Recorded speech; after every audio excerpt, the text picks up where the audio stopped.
Nous sommes mardi 19 août. Bonsoir et merci de votre présence. Le président de la République, Ibrahim Boubacar Keïta, a reçu cet après-midi en audience le ministre tchadien du Plan et de la Coopération internationale. Mariam Mahamad Nour était porteuse de messages du président Idriss Déby Itno à son homologue malien. Nous l'écoutons à sa sortie d'audience au micro de Mohamed Diarra.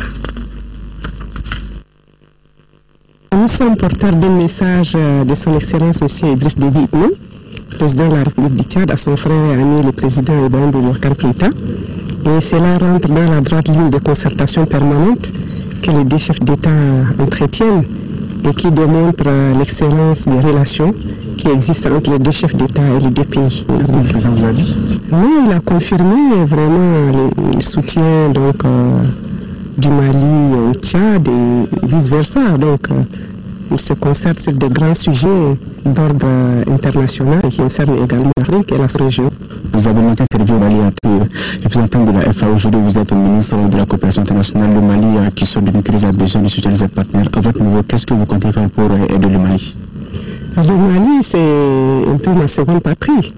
Donc, je me considère une naissance malienne et donc, à la place où je suis ministre du Plan et de la Coopération internationale, donc j'ouvre pour le rapprochement encore davantage entre les deux pays. Nous avons ce message de condoléances du chef de l'État. Le président de la République, chef de l'État et chef suprême des armées, Ibrahim Boubacar Keïta, a appris avec tristesse et consternation la mort accidentelle hier de 2 soldats maliens à Tessalit, dans la région de Kidal. Le drame est survenu quand un mur d'enceinte du pont conjoint Munissement Fama Barkhane s'est effondré suite aux pluies diluviennes qui se sont abattus sur la localité de Tessalit. 2 autres éléments des forces armées maliennes ont été aussi blessés.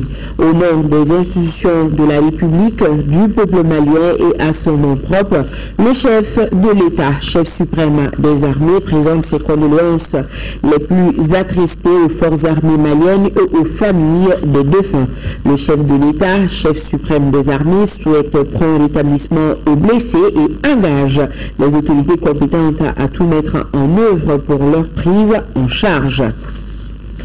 Ouverture ce matin au CICB d'un atelier de réflexion sur la rationalisation des structures de contrôle au Mali.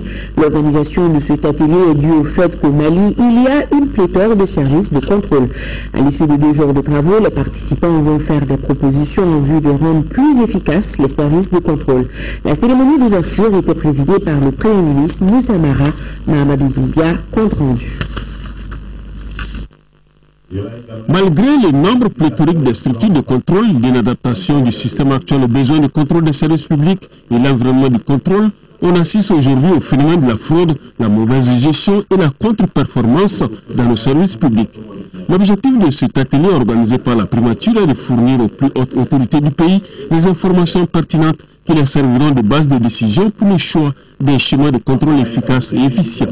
Il s'agit donc de faire un diagnostic sommaire du dispositif actuel de contrôle des structures publiques, leurs forces et leurs faiblesses. Selon le Premier ministre, aujourd'hui au Mali, il y a 22 structures de contrôle, dont 3 de contrôle externe et 19 de contrôle interne. Malgré ce nombre relativement élevé de structures de vérification que certains qualifient à tort ou à raison de pléthorique, on ne voit pas un recul net de la fraude, de la mauvaise gestion et de la contre-performance dans nos services publics. On a plutôt l'impression qu'elle s'amplifie. C'est pourquoi le gouvernement a très vite engagé des réflexions devant conduire à une plus grande efficacité de ce secteur. Le présent atelier s'inscrit dans ce cadre. Le gouvernement a très vite engagé des réflexions pour une plus grande efficacité dans ce secteur. Il s'agira aussi de tirer des leçons des expériences respectives des participants en vue d'identifier les mesures susceptibles d'améliorer l'environnement du contrôle, a-t-il conclu. C'est justement pour ces raisons que nous avons décidé d'inviter une large gamme de participants, constituée de professionnels du contrôle, d'utilisateurs des résultats des contrôles, d'universitaires, de représentants de la société civile, en vue de partager les expériences diverses et de recueillir les idées novatrices. Au cours de cet atelier, 2 commissions de travail seront mises en place et les débats en plénière et en commission de travail permettront d'atteindre des résultats escomptés. Des résultats qui mettront en exergue un schéma additionnel éventuel de rationalisation des structures de contrôle. Le Mali abritera en janvier 2015 la 10e conférence de l'Union parlementaire des États membres de l'OCI. Les activités préparatoires de ce rendez-vous international seront bientôt lancées. Une annonce faite par le président de la Commission nationale d'organisation de l'événement qui était ce matin en visite au Haut Conseil des collectivités et au Conseil économique, social et culturel. Ramata Kounaté, reportage. Les députés décident de prendre le taureau par les cornes. La Commission nationale d'organisation de l'Union parlementaire des États membres de la conférence islamique UPCI vient d'entamer les consultations pour la réussite de la 10e conférence de l'Union. Une rencontre prévue ici à Bamako en janvier 2015. Cette série de visites a commencé ce mardi avec le Haut Conseil des collectivités. Vous pouvez compter sur nous pour vous accompagner. Et au sortir d'ici, une proposition que je vous ferai, c'est d'avoir un point focal qui travaillera avec la commission et qui nous tiendra un peu au courant du processus, du stade d'évolution de la préparation de cet événement auquel nous tenons tant pour sa réussite. Le même exercice s'est tenu au Conseil économique, social et culturel. Le président Jamil Bikar a rassuré les députés du soutien de l'institution qu'il dirige. Ce travail, ce serait vraiment un travail technique que nous allons entreprendre avec vous. Concernant les partenariats, les sponsors, etc., nous allons travailler dessus. Et nous allons vous donner en tout cas des directives qui vont vous permettre peut-être d'atteindre les objectifs que vous aurez fixés à la matière. Ces réponses favorables constituent des motifs de satisfaction pour la commission d'organisation. Nous sommes très heureux de ces échanges parce que je pense que ces échanges ont été fructueux. Nous allons visiter toutes les institutions de la République afin de les informer de l'attente de cette conférence. Bientôt seront lancées les activités préparatoires de la 10e conférence de l'UPCI. Ce lancement va ouvrir la voie au renforcement de la collaboration entre les uns et les autres pour mieux organiser la rencontre de Bamako. Ce rendez-vous devra permettre de renforcer la coopération entre les parlementaires islamiques des 54 États membres de l'organisation. Notons également que le président du Conseil économique, social et culturel a reçu en audience la Confédération malienne du travail, CMT. La nouvelle centrale était venue prendre contact avec les membres de cette institution. Selon la secrétaire générale de la Confédération malienne du travail, Kamaté Kadiatou Touré, cette visite a également permis d'échanger sur l'amélioration des conditions de vie des travailleurs affiliés à cette centrale syndicale. Voilà. Le président du Conseil économique, social et culturel qui a reçu en audience la Confédération malienne du travail, CMT. Le nouvel ambassadeur du Mali à Malabo, en Guinée équatoriale, Mamadou Dem, a été reçu ce matin en audience par le président de la Cour suprême, Mouta Pili. Mamadou Dem, au micro de Lamine Keita, nous parle de cette visite. Je suis venu pour voir la Cour suprême, pour que déjà je prenne attache avec les premiers responsables, pour que, au besoin, s'il y avait des décisions à prendre ultérieurement, que cela soit d'une part et d'autre part, s'il y a nécessité d'établir la coopération judiciaire de manière à encadrer ces activités, de part et d'autre d'ailleurs, pour que nos justiciables qui sont là-bas puissent aussi en bénéficier. C'est vrai, quand on est à l'extérieur, on est assujetti aux droits du pays d'accueil. Mais n'empêche qu'on est aussi également jusqu'à son propre pays. Et l'application du droit de l'autre côté comme de ceci doivent être encadrés pour avoir une saine justice. Voilà la raison qui m'a amené ici pour prendre attache avec le premier responsable de la Cour suprême. Sur tout le plan, visite ce mardi du ministre de l'économie dans les locaux de la douane, occasion pour le ministre de constater le travail abattu au sein de la structure, notamment la réforme institutionnelle, la mutation de certains services, la sécurisation des données à travers l'informatisation. Mariam Sahara était de la visite. Le système informatique ultramoderne des douanes a permis au ministre Boiré de vite faire une lecture bien visible de la traçabilité des interventions et des tractations douanières sur toute l'étendue du territoire. Une évolution qui réconforte le premier responsable de l'économie et des finances du Mali dans sa lutte contre la délinquance financière et le trafic illicite. Cette visite était un plaisir pour nous. Ça nous a donné l'occasion de jauger l'administration douanière, de voir aujourd'hui quel est l'état de couverture du territoire en termes de suivi du mouvement des marchandises. Chose très très importante pour cerner l'assiette douanière de ce point de vue pour avoir des recettes. Ça, on a été édifiés. C'est vrai qu'ils ont besoin d'être appuyés, mais il y a eu beaucoup d'initiatives dans ce sens-là, sincèrement, qui nous font espérer aujourd'hui que ce qui leur a été fixé comme objectif de recette, plus de 380 milliards, ne sont pas hors de leur portée. La vision nouvelle du directeur général des douanes est de donner au Mali une douane moderne, compétente et efficace. Cependant, quelques difficultés entachent cette ambition bien noble pour le développement économique de notre pays. Le tableau reluisant qui vient d'être dépeint en matière de réalisation d'infrastructures ne doit pas faire perdre de vue les difficultés auxquelles le service est confronté. Les locaux peinent à abriter les structures de la Direction générale des douanes. Il est urgent d'envisager la construction des bureaux supplémentaires, voire la construction de nouveaux bâtiments devant abriter la Direction générale des douanes sur le site de Samankou. Au terme de cette visite et des échanges, le ministre a salué l'effort de la direction dans un combat qui rassure. Madame Boiré a promis de soutenir les actions des douanes à travers le pays. Qu'il est de notre devoir en tant que décideurs d'être à côté d'eux, de les rassurer de notre soutien, de les encourager et de faire l'effort de communication vis-à-vis des usagers pour que chacun comprenne que c'est des mesures qui ne sont orientées contre personne. C'est des mesures générales qui sont là, qui sont dans les textes de loi, qui sont dans la réglementation et qui tardaient à être mises en application. Et du fait de leur manque d'application, ça crée une certaine compétition entre les bureaux de douane. Qui peut prendre les marchandises moins chères, tout le monde partait de ce côté-là. L'heure n'est plus à cela. Le Malien mérite qu'on lui rende ce qu'il a investi en nous envoyant à l'école à travers le budget de l'État et tout.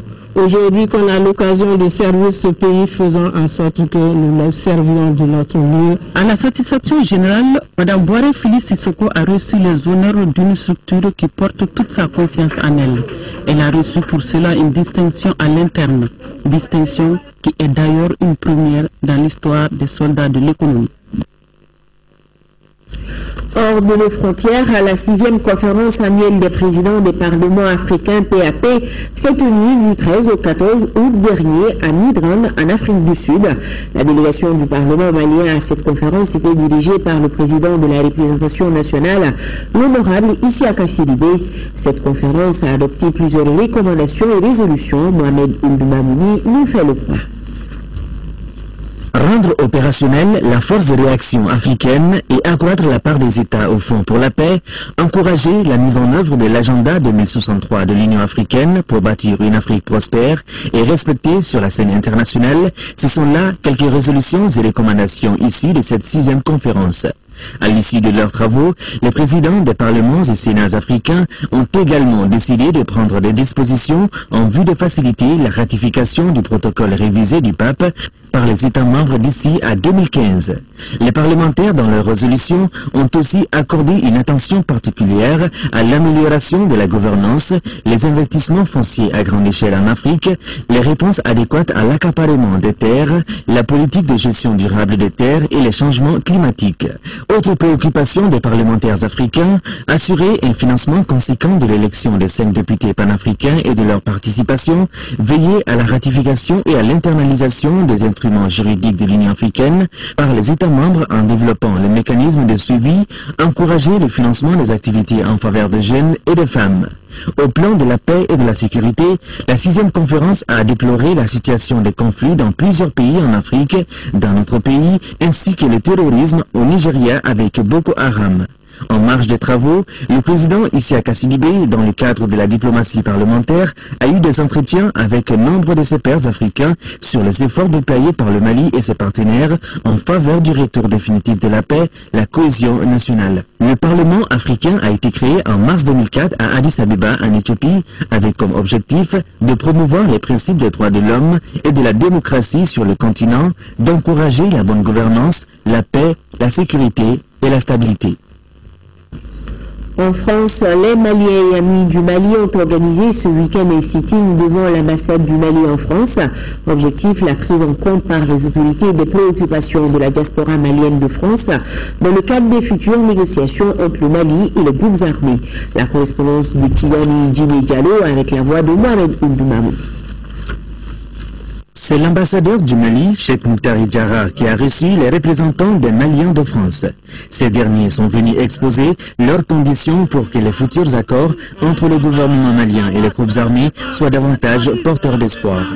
Réclamons la construction d'une paix réelle et définitive bâtie sur le credo de l'adhésion populaire, plaçant les populations de différentes communautés maliennes à l'intérieur comme à l'extérieur du pays au début du processus, prenant en compte leurs légitimes préoccupations d'unité, de stabilité, de cohésion sociale, de justice et de développement, et non à la fin du processus pour assister aux séances de compte rendu du gouvernement.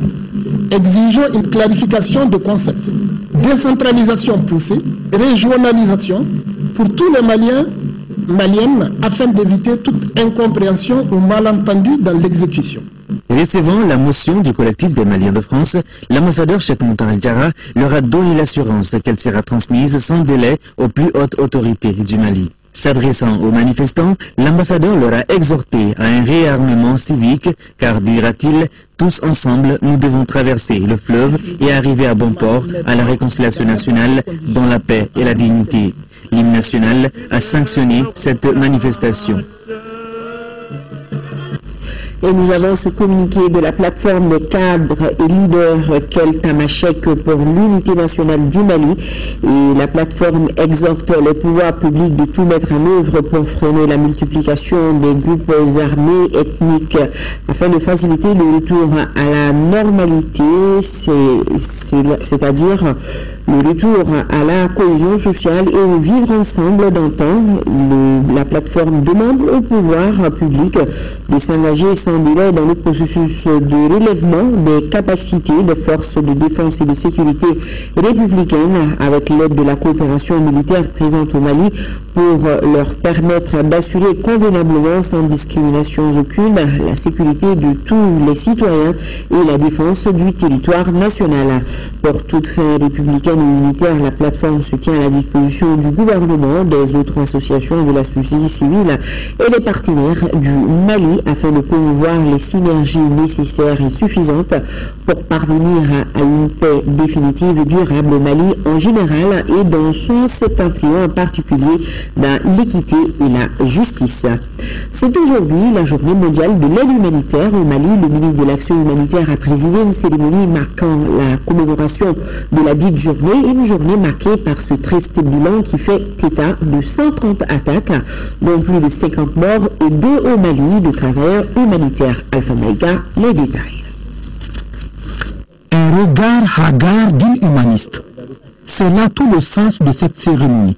Une cérémonie qui marque la journée mondiale de l'aide humanitaire, d'où l'idée de la journée de commémoration.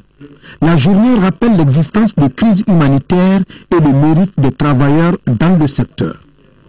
Depuis le début de l'année 2014, les travailleurs humanitaires ont été touchés par près de 130 attaques. 54 d'entre eux sont morts en service. Le Mali n'a pas été épargné. Des milliers d'humanitaires travaillent aujourd'hui au Mali. Grâce à leur engagement, la situation humanitaire au Mali s'est améliorée. Ce qu'il faut dire à ce sujet, c'est que notre pays, tout en bénéficiant de la solidarité internationale, s'est vu dans l'obligation d'aller à l'école de l'humanitaire. Aujourd'hui, l'humanitaire est un domaine qui s'est beaucoup professionnalisé. Des experts nationaux et internationaux travaillent ici au Mali dans différents secteurs de développement, notamment l'économie, le social et la culture.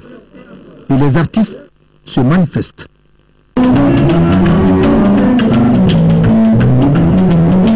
Aujourd'hui, c'est la journée mondiale de l'aide humanitaire. C'est une occasion à ne pas rater pour témoigner aussi ma foi et ma volonté d'aider un jour l'humanité.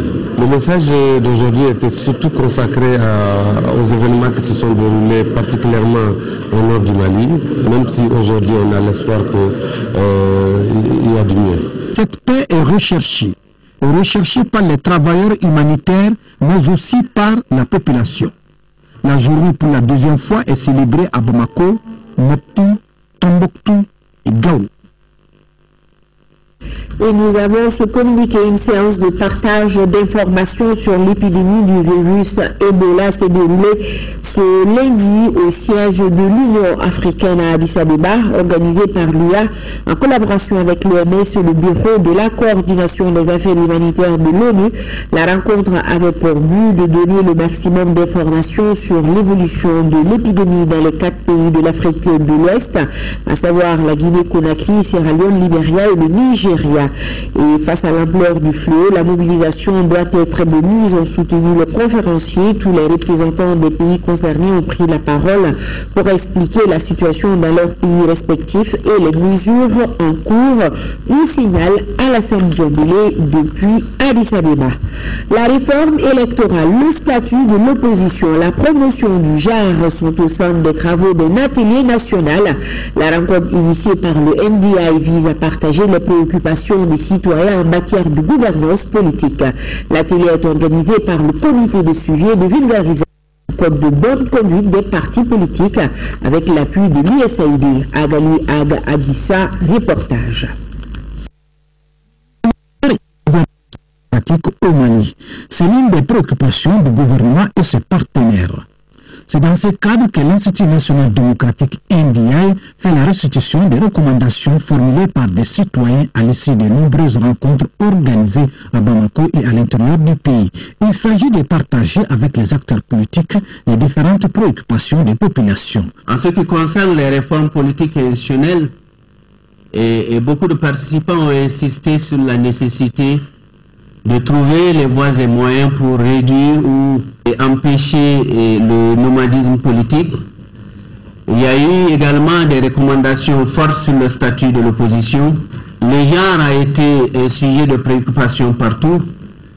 Et les problèmes et les attentes des citoyens dans le domaine de l'agriculture, de l'élevage, de l'emploi, de l'éducation. La connaissance et l'analyse de ces préoccupations devra permettre de faire les plaidoyers des recommandations issues de la rencontre.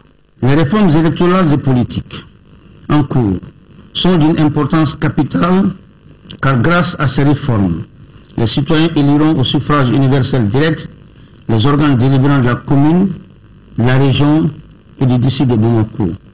Elle tient compte aussi du genre. La représentante du ministère de la Femme, de l'Enfant et de la Famille, Yaba Tamboura, a salué les efforts consentis par les NDI pour l'implication des femmes dans le processus électoral. Elle a exhorté les participants à tenir compte du genre dans les recommandations finales. Quant au représentant de l'USAID, Brenda Sanders, il a réitéré le soutien de son organisation aux actions visant la participation des citoyens au processus électoral. Les travaux qui se déroulent à Bamako regroupent les experts chargés des réformes institutionnelles et acteurs politiques. Le Mali a désormais une fédération dédiée aux sports scolaires et universitaires. L'instance sportive a été portée sur les fonds baptismaux samedi dans la capitale du Kénédougou et c'est Boubacar Traoré du ministère des Sports qui a été désigné président de cette nouvelle fédération. Compte rendu, c'est tout collatif. Il aura fallu aux délégués venus de toutes les régions plus d'une demi-journée pour porter sur les fonds baptismaux cette première fédération dédiée aux sports scolaires et universitaires. Une instance sportive d'importance pour le département. Et son premier président pour nom, Boubacar Traoré du ministère des Sports, avec comme secrétaire général Youssouf Koulibaly du ministère de l'Enseignement supérieur et de la Recherche scientifique. Le sport scolaire et universitaire soit revitalisé pour deux objectifs principaux. D'abord, aider à stabiliser l'espace scolaire, mais aussi servir de vivier pour l'élite nationale. Et le tout nouveau président mesure le poids de la charge. Un vaste chantier existe déjà, il suffirait tout simplement d'aller vers ce chantier et donner vraiment un sens à la volonté politique qui a dominé ou qui a prévalu pour justement développer le sport scolaire et universitaire. Engagement, disponibilité et rigueur doivent être les maîtres mots pour conduire cette première barque. Pour cette fédération, il n'y aura ni campagne, ni élection. Les responsables seront désignés par les différents départements. Et en cas d'incompétence ou en cas d'indisponibilité, peuvent être relevés à tout moment. Déjà pour l'année scolaire 2014-2015, une coupe du président de la République soit instituée dans le jeu, les disciplines du jeu d'échecs et du jeu de Scrabble, parce que tout simplement relevant du sport intellectuel. La finale du tournoi interquartier qui a opposé Wairema 1 à Mankourani 2 et qui a vu la victoire des jeunes de Wairema 1 par le score de 1-0 est venue saluer la mise en place de la dernière des instances sportives de notre pays. Et dans la soirée, un dîner a été offert par la Congédève, occasion de décerner un Chiwara au ministre Guindo pour ses actions et la confiance placée en lui par le président Ibrahim Bokar Keïta. Le manque d'équipement, la problématique du foncier et la menace d'oiseaux granivores, ce sont là quelques difficultés recensées par les députés de la Commission développement rural et environnement de l'Assemblée nationale à l'Office du périmètre irrigué de Baguineda au Pays-Bas. Par ailleurs, la campagne agricole se poursuit normalement, même si la riziculture connaît un léger retard, nous précisent nos envoyés spéciaux Sylvie Sissoko et Louis Sissoko. 2 parcelles de riz, une de maïs. Voilà les champs visités par les élus de la Commission développement rural et environnement de l'Assemblée nationale à Baguineda. Nous sommes confrontés à un problème d'équipement agricole. Nous demandons l'appui du gouvernement. Nous saluons la réduction du prix de l'engrais par les autorités. Notre souhait est que ce prix soit toujours revu à la baisse. Donc nous avons noté quelques problèmes majeurs. Le premier problème, c'est au niveau des producteurs. Il faudra essayer de faire un mécanisme pour pouvoir aider ces paysans vraiment à s'équiper. Parce que cela va contribuer fortement à l'amélioration de la productivité et à l'augmentation des revenus de ces paysans. À la problématique de l'équipement s'ajoute la menace d'oiseaux granivores qui planent sur le périmètre. Malgré ces difficultés, l'Office compte atteindre ses objectifs de campagne. On a prévu d'emblaver cette année 2750 hectares. Au moment où on est à plus de 60%. Alors, et on croit que la cadence qu'on a vue sur le terrain, d'ici la fin de ce mois-ci, alors les 2750 hectares vont être entièrement emblavés. Et la récolte va concerner 95%. La rencontre avec la direction de l'OPIP a enregistré la présence de 2 responsables du département de l'agriculture de la République sœur de Guinée-Conakry. Ils sont venus s'inspirer de l'expérience malienne en matière d'irrigation. Et nous avons ce communiqué de presse sur le point de négociation suite au préavis de grève de l'UNTM. Suite au préavis de grève en date du 31 juillet 2014 déposé par le bureau exécutif de l'Union nationale des travailleurs du Mali, UNTM, le ministre du Travail, de la fonction publique et des relations avec les institutions par arrêté numéro 2014-2183 du 13 août 2014 a mis en place une commission de conciliation qui a siégé les 15, 17, 18 et 19 août 2014 dans la salle de conférence du département. Le préavis de grève comportant 17 points de revendication intervient à un moment où le pays sort d'une crise profonde et multiforme qui a menacé les fondements même de son existence. Le gouvernement étant occupé à mettre en œuvre les 16 points d'accord du procès verbal de conciliation du 2 octobre 2011, se trouve en face de nouveaux préavis de grève. La mise en œuvre du procès verbal de 2011 s'est traduite par une incidence financière de près de 17 milliards de francs CFA prise en charge par le budget national exercice 2014. Parallèlement, les revendications n'ont encore totalement totalement éteintes dont la satisfaction s'inscrit dans un processus ont été prises en charge dans le programme de travail gouvernemental qui prend fin le 31 décembre 2014. Après 4 jours de négociations autour de 17 points, les partis sont parvenus à 12 points d'accord. Les 5 points de désaccord ont fait l'objet de 3 propositions intéressantes de la part du gouvernement. 1. Le relèvement du SMIC d'environ 10%. 2. Le relèvement de l'allocation familiale au bénéfice des conventionnaires d'environ 10%. 3. Une proposition d'étude du système fiscal en vue d'une réduction de l'ITS. En dépit de cet effort, l'UMPM a maintenu son mot d'ordre de grève. Le gouvernement reste ouvert au dialogue. Le gouvernement rassure les citoyens qu'aucun effort ne sera ménagé pour la satisfaction de la demande sociale. Le gouvernement rappelle l'obligation d'observer le service minimum conformément aux dispositions du décret numéro 90-562 PRM du 22 décembre 90.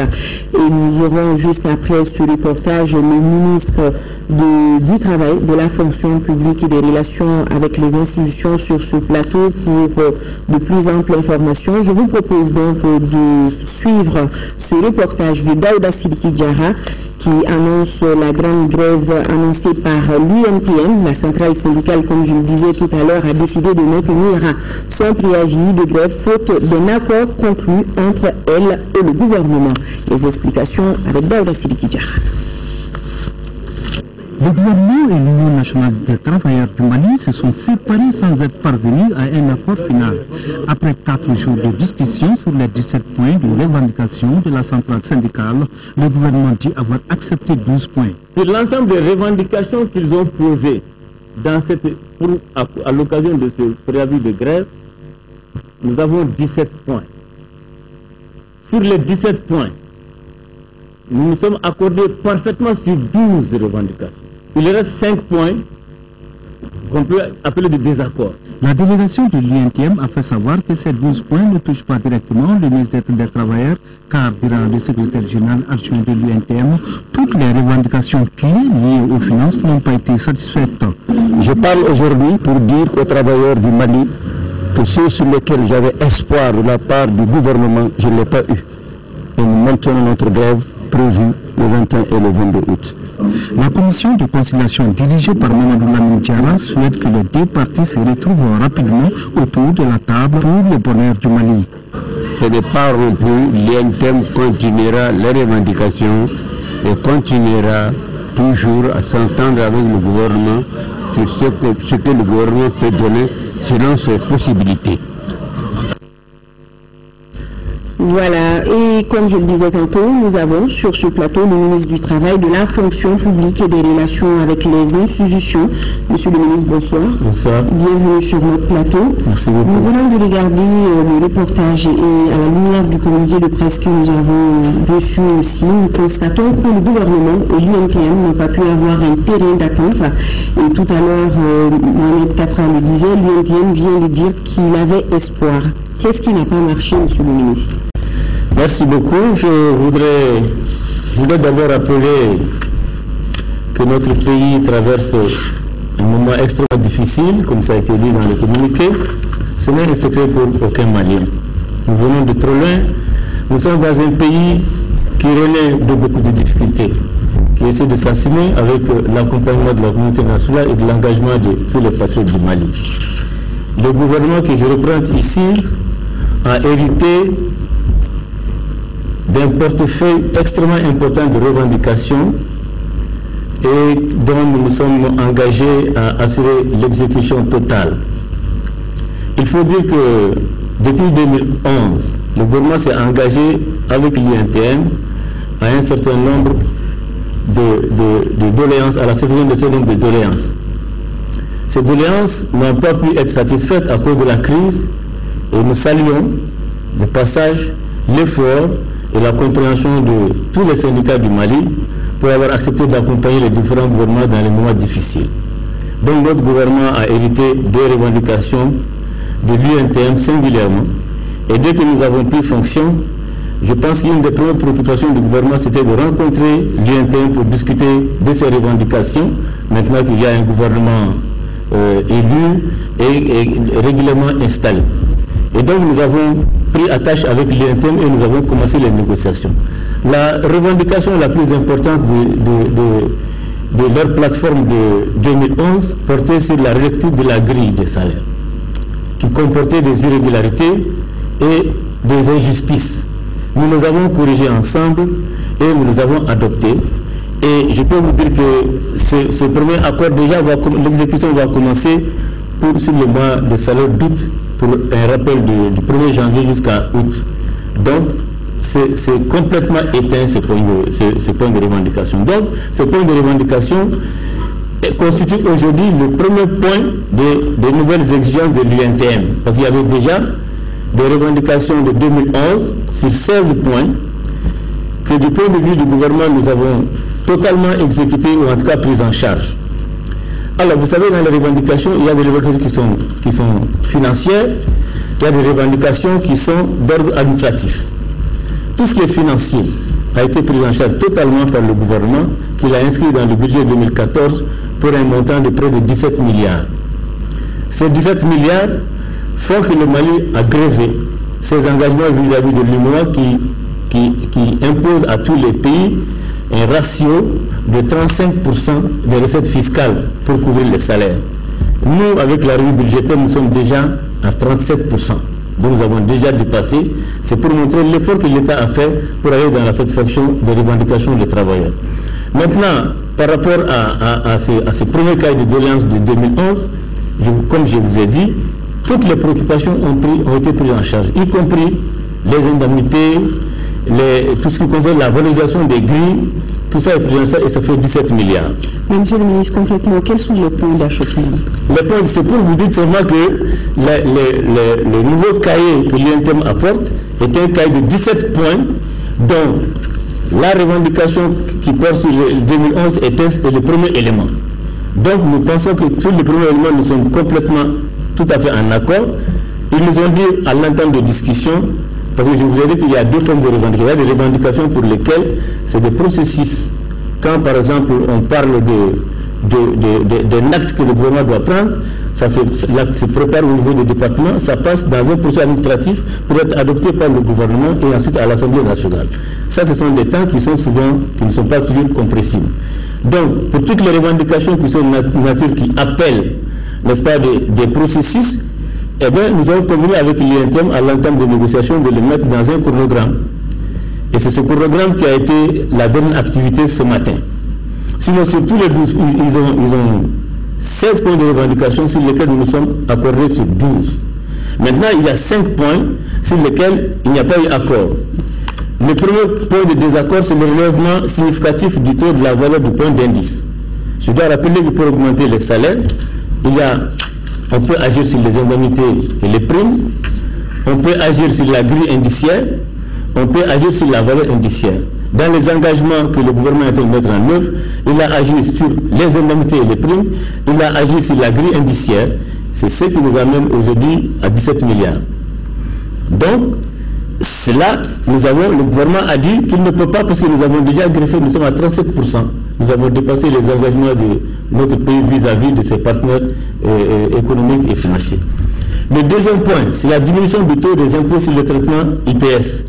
Le gouvernement ici a fait une proposition pour dire que tous les textes des impôts sont en relecture et que nous ne pouvons pas décider de diminuer l'IPS si ce n'est pas une étude qui nous confirme les niveaux et ce qu'on peut faire par rapport à ça.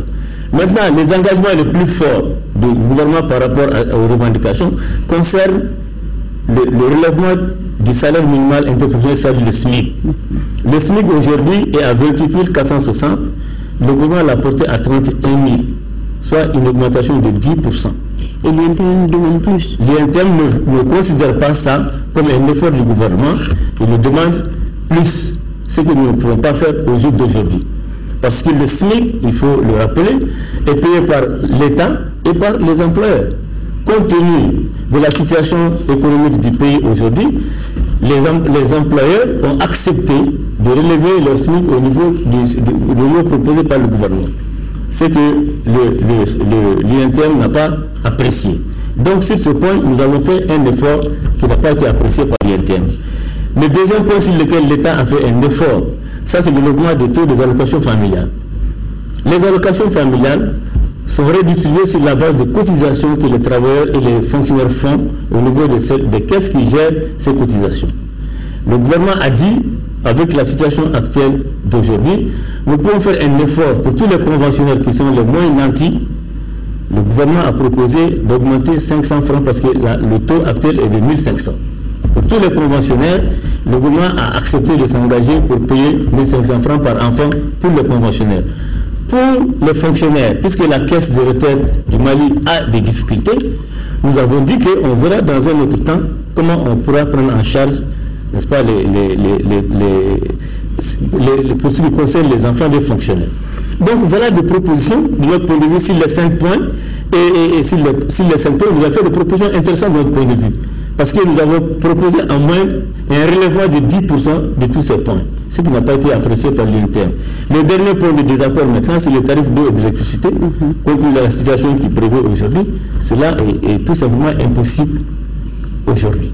Donc, nous pensons que sur ces 17 points de revendication, 12 points, le gouvernement a accepté 12 points de revendication pour l'INTM.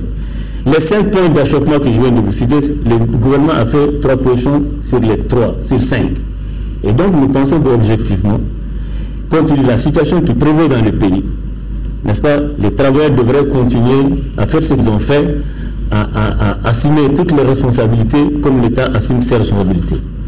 Donc c'est ça le point d'achoppement qu'il y a eu entre l'INTM et le gouvernement aujourd'hui. Mais on voit que la grève elle est maintenue, donc qu'est-ce qui va se passer maintenant, monsieur le ministre? La grève est maintenue. Ce que je voudrais dire, c'est que ça fait partie aussi, à un certain niveau de négociation, chacun prend ses responsabilités. Nous prenons à témoin le peuple malien pour dire que sur les 17 points de revendication de l'INTM, le gouvernement a accédé à 12 points.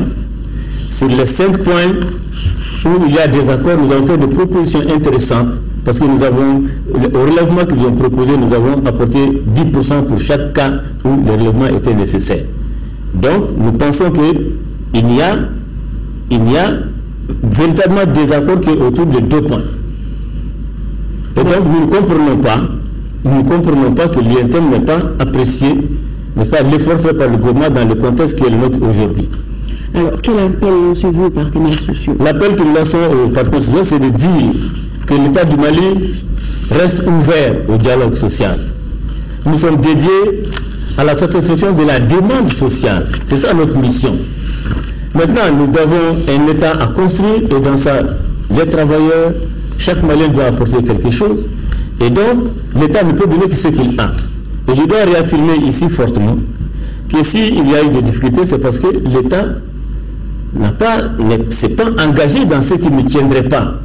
Parce que si les différents engagements de 2011 nous sont parvenus, ce n'est pas simplement la crise. C'est parce que certainement l'État s'est engagé dans des choses qu'il ne peut pas faire. Ce que nous souhaitons aujourd'hui, c'est de remettre le bon ordre dans les choses. Nous sommes un État responsable qui ne s'engagera que dans ce qu'il peut assumer. Et tout ce que nous avons, sur lequel nous sommes engagés ici, sera totalement assumé, comme nous l'avons dit dans le programme qui leur a été proposé. Monsieur le ministre, jusqu'à la date butoir demain, est-ce que pensez-vous qu'il y aura toujours négociation? Est-ce que pensez-vous qu'il y aura toujours émission? Nous avons dit que nous restons ouverts au dialogue, que la rupture n'est pas partie du côté du gouvernement. Donc la balle est dans le camp de... Je pense bien que la balle est dans le camp de l'UNTM, qui doit faire ses efforts, et qui doit... C'est pourquoi nous prenons à témoigner le peuple malien, parce que s'il y a des revendications qui sont les devoirs des syndicats, l'État apporte des proportions. Maintenant, chacun pourra apprécier en fonction du niveau de solution apportée par l'État et de l'appréciation qui en a été faite par l'UNTM. Parce que, pour ce qui concerne le premier point, il a été simplement rejeté pour des problèmes de chronogramme. Je vous donne un exemple de ce chronogramme. Par exemple, par la grille dont j'ai parlé, la grille modifiée, dont les effets vont commencer à être ressentis par les travailleurs à partir d'août. Il y aura des rappels du 1er janvier 2014 jusqu'à août et ça va intégrer totalement les salaires.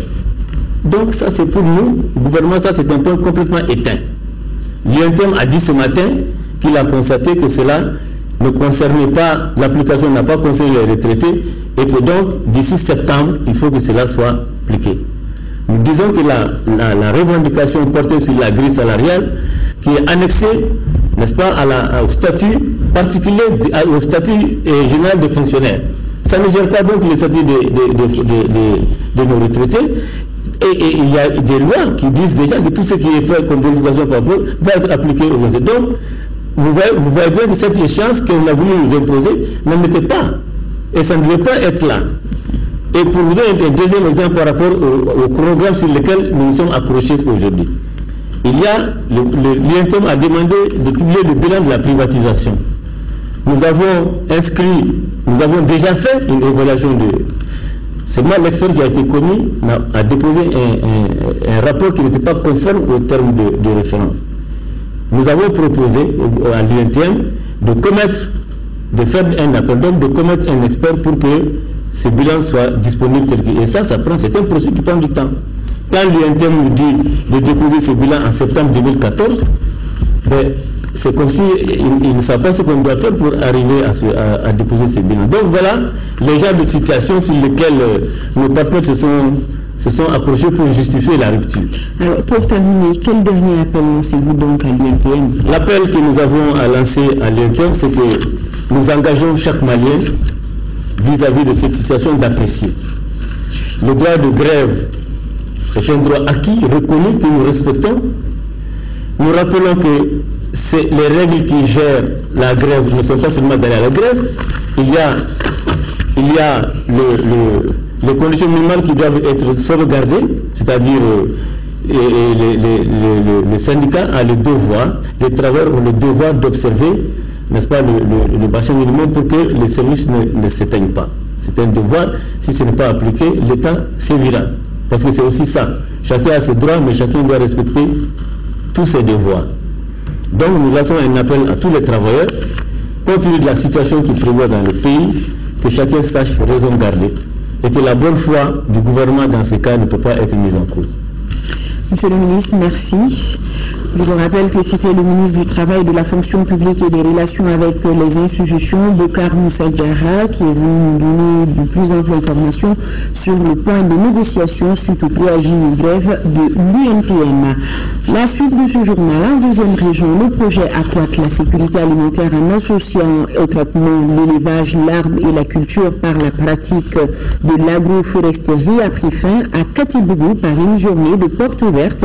Cette journée a été couplée à la restitution des activités menées par le projet ASAPAM. Ce projet qui prend fait a coûté plus de 150 millions de francs CFA. Plus d'une dizaine d'associations féminines ont bénéficié de l'ASAPAM. Depuis le Kourour, les détails avec Seydou Traoré.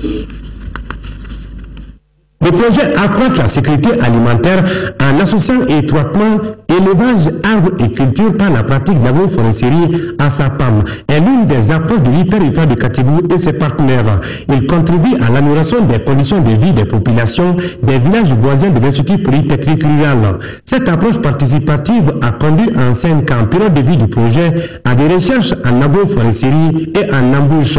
L'objectif fondamental est de faire connaître le projet et ses acquis aux utilisateurs potentiels et les décideurs qui peuvent vraiment nous aider à aller à grande échelle avec les acquis du projet. Et le mandat de l'hyper consistait effectivement à faire des dispositifs de production de fourrage ligné et non ligné en associant des cultures vivrières sur la même unité d'exploitation familiale. Les appréciations, témoignages et autres intérêts du projet à SAPAM évoqués par la représentante des 12 associations féminines sur 13 groupements au total rassure à plus d'un titre les autorités régionales. La rencontre de ce matin m'a donné une entière satisfaction dans la mesure où il s'agissait tout simplement des acquis, à évaluer les acquis déjà obtenus par les groupements de femmes, les associations dans le cadre de l'exécution d'un projet.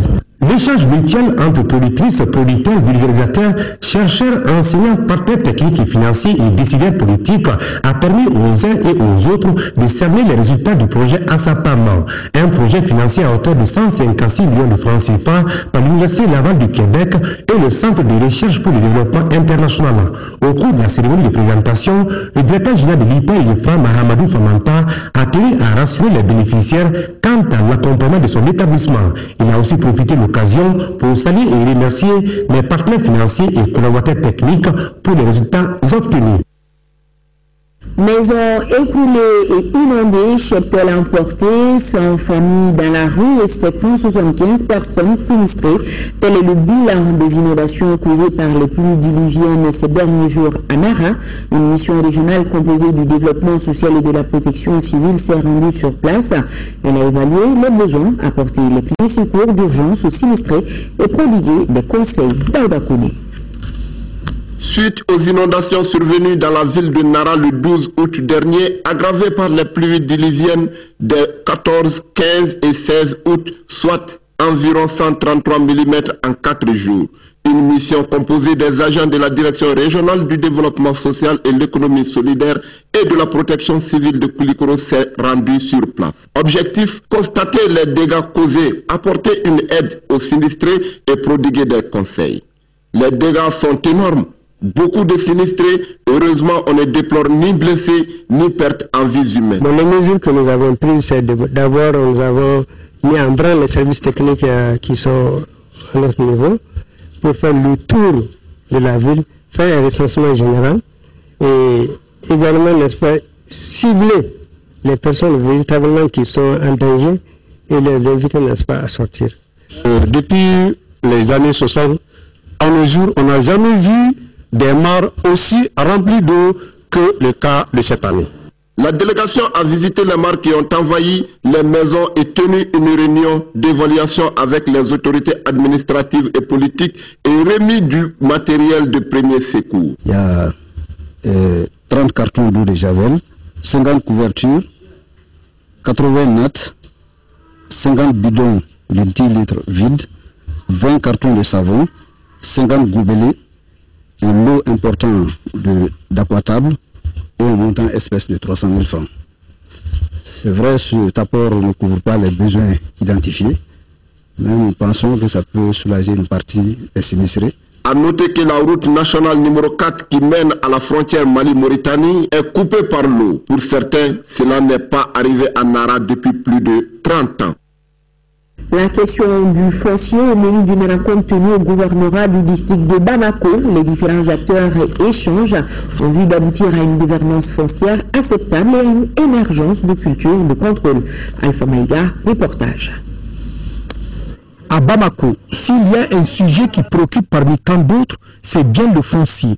Une thématique de passion, un sujet qui a fait couler beaucoup d'encre. Et c'est autour de ce sujet que cette rencontre est organisée. Ce genre d'espace pour, sans langue de bois, sans tabou aucun, nous puissions interroger et le texte et le pratique. Le foncier, une problématique qui s'articule autour de 4 axes. D'ordre politique. Et si on y prend garde, c'est la stabilité politique du pays qui est en cause. Ils sont d'ordre économique. Parce que vous savez bien que le foncier est un levier de financement du développement. Au plan social, vous comprenez qu'il n'y a pas pire précarité que de perdre contre son gré et dans la violation des textes et des procédures, le petit patrimoine qu'on est censé avoir pour soi et les siens. Il est également d'ordre culturel pour moi. Aujourd'hui, plus que jamais, le foncier est loin d'être un élément de cohésion sociale. Le foncier doit plutôt être un élément de cohésion, un élément fédérateur, mais pas un élément qui nous divise. Les différents acteurs vont travailler pour aboutir à une gouvernance foncière acceptable, une émergence de culture de contrôle. Le réseau des droits de l'homme a organisé une conférence de presse le week-end dernier, citée à la Maison de la Presse. à présence de son partenaire Freedom House. Le but de ce point de presse, c'est de parler du rapport sur la justice transitionnelle au Mali que l'organisation a pu réaliser en vue de mettre les victimes dans leurs droits. Fatoumata Koulé, les détails. Plusieurs violences ont été causées pendant la crise de 2012 et 2014, selon le réseau des défenseurs des droits de l'homme au Mali. Pour en parler, le réseau a mené une étude dans certaines villes et le district de Monaco. Les différentes organisations de défense des droits humains en ont fait cas dans les rapports. C'est le cas d'Amnesty International, c'est le cas de Human Rights Watch, etc. etc. Mais lorsque M. Baldo, qui est le représentant du secrétaire général par rapport aux violations des droits humains est passé au Mali ici, il a constaté effectivement qu'il n'y a pas de cas au tribunal. On n'est pas en post-crise, on est toujours en crise parce que comme vous le savez, à Kidal, il y a toujours des problèmes et c'est moins à Tombouctou et à Gao, Mopti, mais ça persiste, oui. L'organisation était face à la presse pour défendre certains idéaux comme la justice transitionnelle au Mali. C'était en présence de son partenaire Freedom House. Actuellement, nous avons 500 cas que nous pouvons directement présenter au tribunal. Et maintenant, c'est à l'État d'accepter ou de ne pas accepter, de faire son devoir régalien, de faire la justice. Et nous voulons justement passer par la justice transitionnelle, parce que la justice transitionnelle permet de faire en sorte qu'il y ait vérité d'abord, il y ait justice, et il y ait réparation, et surtout qu'il n'y ait pas répétition. Auparavant, le réseau des défenseurs des droits de l'homme a animé une table ronde avec les organisations spécialisées dans la défense des droits de l'homme. Lancement d'une campagne de sensibilisation sur l'unité nationale en direction des populations de 18 localités de notre pays, une initiative de l'association démocratique One One, une façon pour l'organisation de mobiliser les Maliens pour la paix et la réconciliation au Mali. La cérémonie de lancement c'était à Fadjila, en commune 1 du district de Monaco, nous dit Sokonakani Soko. Le Mali était cité un exemple de démocratie il y a quelques années, mais les événements de mars 2012 ont porté un coup dur à ce processus. La campagne vise vraiment à sensibiliser les gens autour de 3 sketchs qui ont été conçus par l'association pour vraiment essayer de faire de l'autocritique. Le comportement de tous les jours où nous confondons la couleur de la peau, où nous confondons la religion avec la rébellion. Donc nous visons vraiment à aider un peu l'éducation citoyenne pour qu'on puisse arrêter ces mauvais comportements. Comme disait l'autre, la diversité d'une démocratie se mesure par la participation des citoyens à la vie active de la cité. L'initiative de l'association Démocratie One to One a été saluée par les autorités présentes à la cérémonie. Cette campagne permettra, je n'en doute pas, de lutter contre l'amalgame qui est une menace contre la cohésion nationale. Démocratie One s'inscrit justement dans ce cadre. Nous sommes dans un Mali post-crise où le rôle de la jeunesse est éminemment important pour amener les uns et les autres à se pardonner, à regarder dans la même direction et à aider aussi nos autorités et nos communautés pour aller vers des objectifs de développement qui soient des objectifs qui permettent à chaque citoyen de pouvoir également bénéficier des produits du développement. À travers cette campagne de sensibilisation, l'association Démocratie One to One compte sillonner 18 localités au Mali, avec comme slogan « Non à l'amalgame, non à la stigmatisation, tous ensemble, nous sommes un peuple ». Point final à ce journal. Merci de votre fidélité à l'ORTM et retrouvez Mohamed Touré dans le journal télévisé des formations et demain pour les éditions matinales Kadidatou Koné. Moi je serai là pour la grande édition. Grand merci à nos téléspectateurs de la Guinée équatoriale. Bonsoir à tous.